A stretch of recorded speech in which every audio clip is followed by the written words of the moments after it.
Challengers of the Unknown, issue 1, Christopher Cantwell with Sean Isaacs on art. I will admit, this was the last book I read, and I almost didn't. I almost said, I'm done. I don't think I've got another one in me. And then I said, oh, go on then. I'll fight through and see what it's like.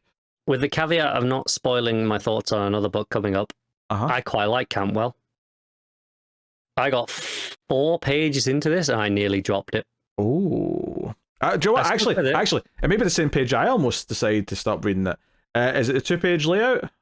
Yep. That was the page where I went, oh, I don't know, but this is a lot of text. The page before, I was like, this is a lot of dialogue on this page. Mm-hmm. And then I got to the double page right after, and I went, oh, I really don't know about this. Yeah, I almost didn't read the rest of the issue based on that page. And then the title page had the big, it was like a log entry from Mr. Terrific, like adding into like the context of the plot, and that was like a big wall of text as well. And I'm like, oh, I didn't read any of that, I'm not gonna lie. Yeah, I skimmed it. It was whatever. Luckily, once they've got their mission, and then it focuses on just Superman and one challenger going off to, because basically the plot of the book is that there's these dark side anomalies or apocalypse anomalies that have popped up in different places near enough in space. So there's one on Mars, there's one in the water, there's one on Dinosaur Island, so on. It gets better. Yeah. Well, I think it's once it pares down to just a couple of characters, and you've got Ace from Challengers basically like, oh, I could have been Hal Jordan. I could have been that guy. I could have been a Green Lantern. And Superman helping him get to the anomaly. It's definitely an easier read. I'm not going to say that I loved it by any means. Yeah, I didn't either. It was less of a chore than I thought it was going to be from the first, 5-6 pages. Like I said, I think the first 4 or 5 pages, wherever it was, I nearly just dropped out. I kind of wish I had. I don't think I'd have regretted if I had. That's fair. I mean, I don't think I'm going to read the rest of it now, to be honest. Even though it's obviously... I feel like I can see the formula already of each issue will be a different challenger with their pairing. Up until the last 1 or 2, when it's time to wrap things up, it's going to be... So this was Superman in one challenger, next one will be Batman in one challenger, next one will be Wonder Woman in one challenger.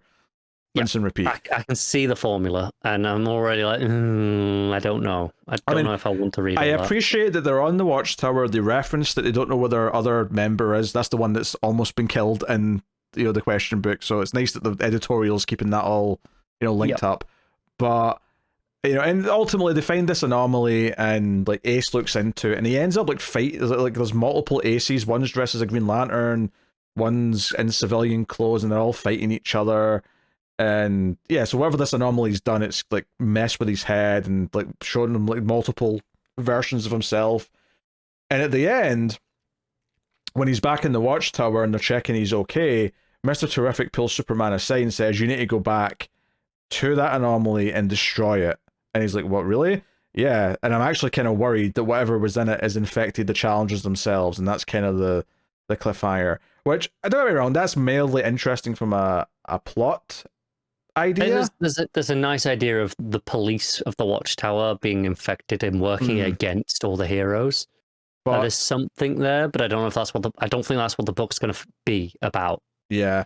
I think my big thing is that this was book number 13. It really had to be great for me to want to keep reading it, and given that next month is probably going to be maybe not quite as busy, but it's going to be pretty busy still. It's going to probably be still about 10 books. Week, yeah.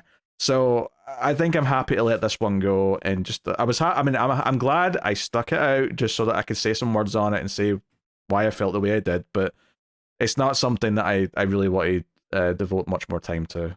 So this is the 4th Cantwell book I've tried, and it's the first one I've been truly disappointed in.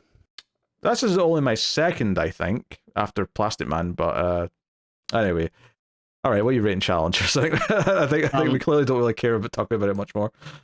5.5. I think I agree with that number, actually. I think that's exactly where I would put it as well.